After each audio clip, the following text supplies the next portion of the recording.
एक लंबे समय पहले अवंतीपुरम नामक एक गांव था। उसमें अंकैया और सुब्बैया नामक दो व्यक्ति अगल बगल वाले घरों में रहते थे।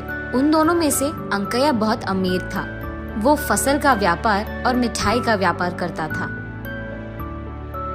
सुब्बैया हर रोज के वेतन का काम करता था। अंकैया के घर के ठीक बगल में एक छोटी घर में रहता था। अंकैया को उसके अमीर घर के बगल में सुब्बैया एक गरीब घर में रहना पसंद नहीं आता था।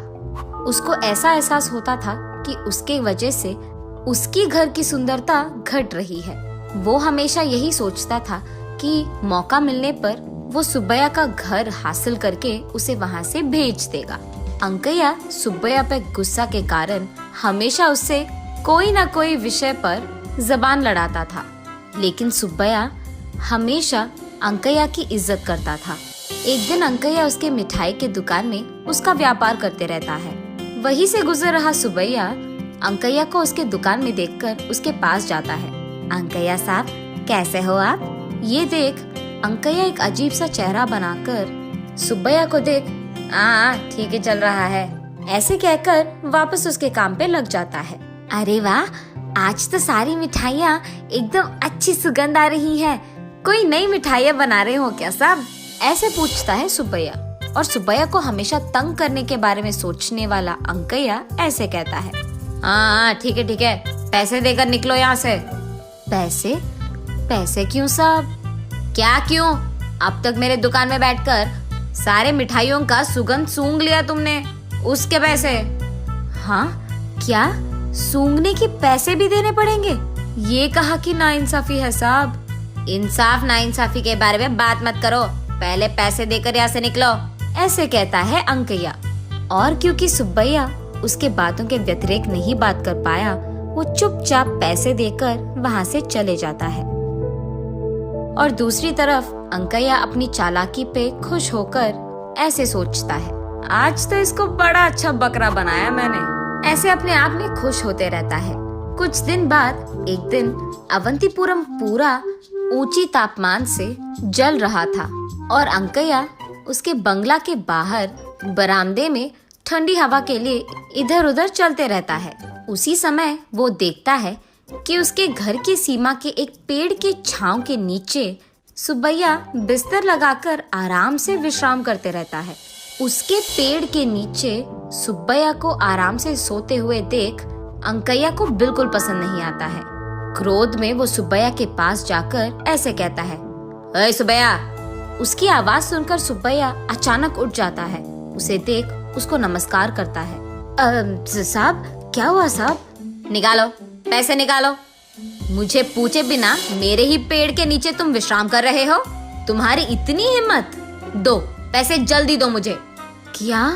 पेड़ के नीचे सोने के लिए भी पैसे देने पड़ेंगे अब? ये कहाँ की नाइंसाफी है साहब। मेरे पेड़ के नीचे सोकर, मेरे पेड़ की हवा लेकर मेरे खिलाफ बात कर रहे हो? पहले तुम पैसे निकालो, बात मत करो, पैसे निकालो। और क्योंकि सुब्बैया उनके व्यतिरेक बात नहीं कर पाया, उन्हें कुछ कह नहीं पाया, वो चुपचाप उसके पास बचे कुछ पैसे देकर, इसे तो मैं भगा कर ही रखूंगा, ये फैसला करके अंकैया वहाँ से चले जाता है। एक दिन अंकैया अपने फसल की दुकान में काम करते रहता है। वहाँ एक कौवा आकर उसके फसल को खाने लगती है। उस कौवे को देख अंकैया उसे वहाँ से भगा देता है। वो कौवा वहाँ से उड़ते उड़ते दुकान के बगल में मौजूद पेड़ पे उसके घोंसले के अंदर चले जाता है। इतने में सुब्बैया अपने पैसों के लिए अंकैया के दुकान को जाता है। ठीक तभी कौवा उसके घोंसले के बाहर आकर सुब्बैया के ऊपर से उड़ता है।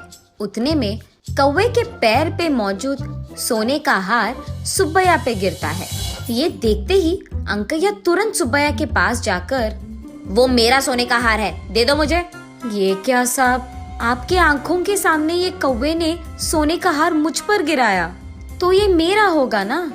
इस बार सुब्बैया फैसला करता है कि वो ये सोने का हार अंकैया को नहीं देगा। वो कौवा अभी अभी मेरे दुकान में फसल खा के गया है, इसीलिए वो मेरा है। ऐसे वो दोनों लड़ने लग जाते हैं। उन दोनों को लड़ते देख गांव का सरपंच वहां आकर पूछते हैं कि हुआ क्या। जब सरपंच को बात पता चलता है, उनको अंकैया का लालच समझ आता है। इंसाफ तो यही है कि ये हार सुब्बैया को मिलना चाहिए। ऐसे कैसे होगा? उस कौवे ने मेरे दुकान का फसल खाया है, उसे मेरा एहसान चुकाना होगा और इसीलिए वो सोने का हार भी मेरा है।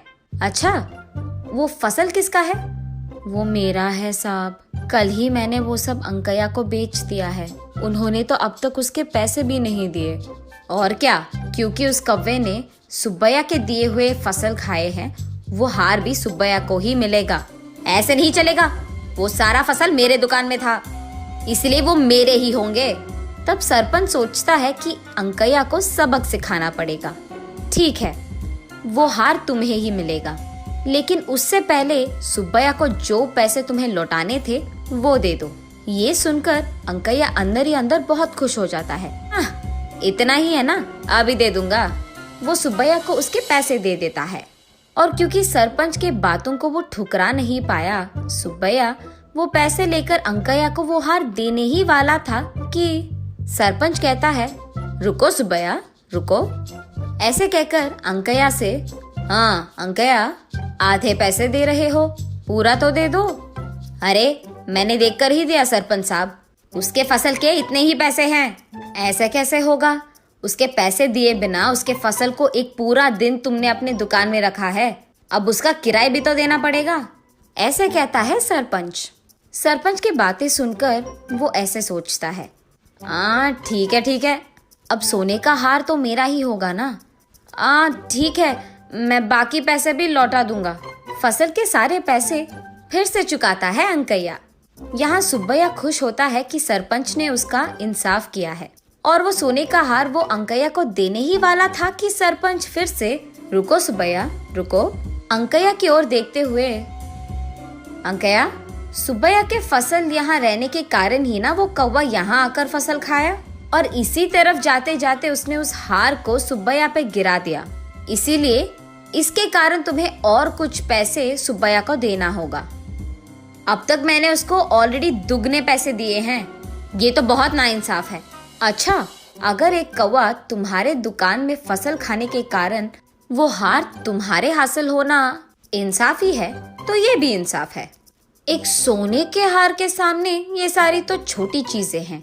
ये सोचकर अंकैया कहता है, थोड़ा और पैसे सुब्बैया को देता है। खुशी से वो सारा पैसे लेकर सुब्बैया सरपंच की शुक्रिया अदा करके वो सोने का हार अंकैया को देकर दोनों अपने अपने रास्ते चले जाते हैं। अगले दिन सुबह पुलिस अंकैया के दुकान आकर, तुमको जो सोने का हार कल मिला है वो हमारे गांव के जमींदार की बीवी का है, इसलिए उसे हमें वापस कर दो, ऐसे पूछते हैं। ये सुनकर अंकैया कहता है, जाओ साहब, वो मेरा हार है, वो मैं बहुत पैसे देकर खरीदा हूँ, ऐसे कहता है। तब पुलिस, हमारे पास इसके सबूत है, आपका ऐसे झूठ कहना बहुत नाइंसाफ है। ये कहकर अंकैया को बेड़ियां लगाकर वहां से पुलिस स्टेशन ले जाते हैं। तो इस कहानी का नैतिक क्या है?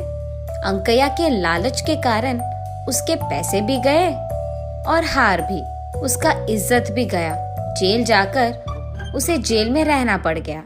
आशा एक आदमी को जितना ऊपर लेता है, लालच उतना ही उसे नीचे गिराता है।